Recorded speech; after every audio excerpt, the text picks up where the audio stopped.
అండి, అందరూ ఎలా ఉన్నారు? బాగున్నారా? నేను బాగున్నానండి. ఇవాళ నేను మీ ముందుకి ఆలు బచ్చల కూర చేసినాను. అంటే ఫ్రై కాకుండా బచ్చల కూర వేసి ఆలుతో నేను కూర చేసినాను అనమాట. ఫస్ట్ అయితే బాండీలో నేను నూనె వేసేసుకున్నాను, తగినంత నూనె వేసేసుకున్నాను. అలాగే ఆవాలు, జీలకర్ర, ఎండుమిరపకాయలు, మినపప్పు, శనగపప్పు అవి కూడా వేసేసుకున్నాను. బాగా వేగిపోయాక ఇప్పుడు నేను పచ్చిమిరపకాయలు వేసేసుకుంటాను. ఎక్కువ పచ్చిమిరపకాయలు వేసుకోవాలి. ఒక 9 to 10 పచ్చిమిరపకాయలు ఇలా సగానికి తుంచి వేసేసుకోవాలి. చాలా బాగుంటుందండి కూర. మనం ఎప్పుడు ఆలుని పాలకూరలో కలుపుతాము, కానీ నేను ఈ మాట బచ్చల కూరలో కలుపుతున్నాను. బచ్చల కూర చాలా మంచిది, ఐరన్ కంటెంట్ ఎక్కువ ఉంటుంది, విటమిన్ ఏ ఎక్కువ ఉంటుంది, చాలా విటమిన్స్ ఉన్నది బచ్చల కూర. సో విరివిగా తింటూ ఉండండి. ఒక్కసారి మనం ఇంట్లో పెంచేసుకుంటే మాత్రం కంపల్సరీ వచ్చేస్తుంది. అది తీగ బచ్చలు అయితే ఇంకా అసలు మనం వద్దన్నా అదే వస్తూ ఉంటుంది. సో ఒక్కసారి ఇలా వేగిపోవాలండి. ఒక్కసారి వేగిపోయాక మీకు మళ్ళీ చూపిస్తాను. చూసారు కదండి, బాగా వేగిపోతున్నాయి నూనెలో. పచ్చిమిరపకాయలు కానీ అన్నీ బాగా వేగిపోతున్నాయి. ఇలా బాగా వేగిపోవాలండి. ఈ టైంలోనే మనం పసుపు వేసేసుకుందాం. అలాగే కొంచెం ఇంగు వేసేసుకుందాం, కొంచెం అండి ఇంగు ఫ్లేవర్ రావడానికి. అలాగే కరివేపాకు అన్నీ వేసేసుకోవాలి. ఇలాగా చక్కగా చాలా చాలా బాగుంటుంది. చపాతీలోకి ఇంకా బాగుంటుంది, అన్నంలోకి అయితే ఇంకా చెప్పక్కర్లేదు. ఇప్పుడు సన్నగా తరిగి పెట్టుకున్న బచ్చల కూర వేసేసుకుందాం. చాలా టేస్టీగా ఉంటుంది. ఇది మాత్రం ఒక్కసారి కొంచెం ఫ్రై అవ్వాలి. బచ్చల కూర పచ్చిగా ఉండకుండా దాని పచ్చి వాసన పోయేటట్టు. వెల్లుల్లిపాయలు వేసుకునే వాళ్ళు వేసుకోవచ్చు, అల్లం వెల్లుల్లి పేస్ట్ వేసుకునే వాళ్ళు కూడా వేసుకోవచ్చు. నేనైతే వేయట్లేదు, మీరు వేసుకోవచ్చు. ఈ టైంలో మీరు వెల్లుల్లిపాయలు వేసేసుకోవచ్చు అనమాట.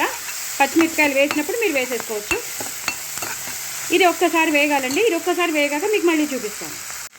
చూసారు కదండి, బాగా వేగిపోయి ఈ టైంలోనే మనం బంగాళదుంపలు కొంచెం పెద్ద ముక్కలుగా తరగాలి. మరీ చిన్న ముక్కలు కాదు, ఇలా ఈ స్లైసెస్లోనే ఉండాలి.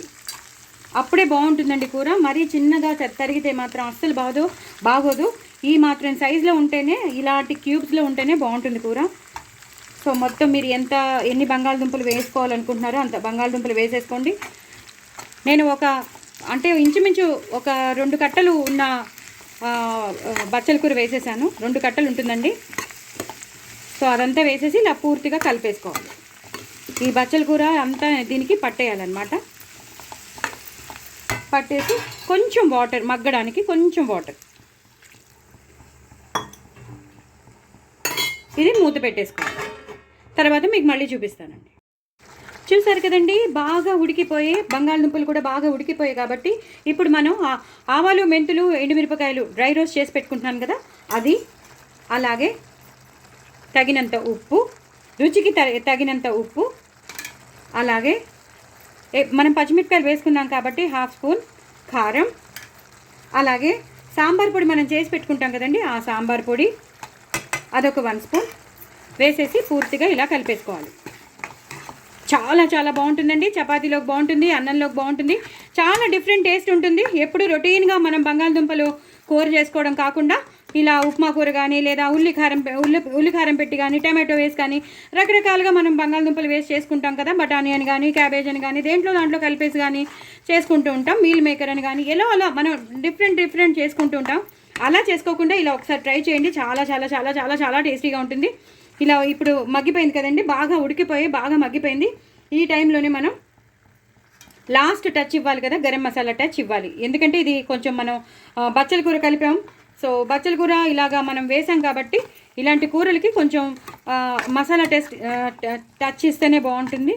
చాలా కారం మీరు చూసి తగినంత వేసుకోండి. ఇంకా కొంచెం కారం కావాలంటే మీరు ఇంకొంచెం వేసుకోవచ్చు. ఉప్పు కూడా మీరు ఇష్టం వచ్చినట్టు మీరు రుచికి తగినంత వేసుకోవచ్చు.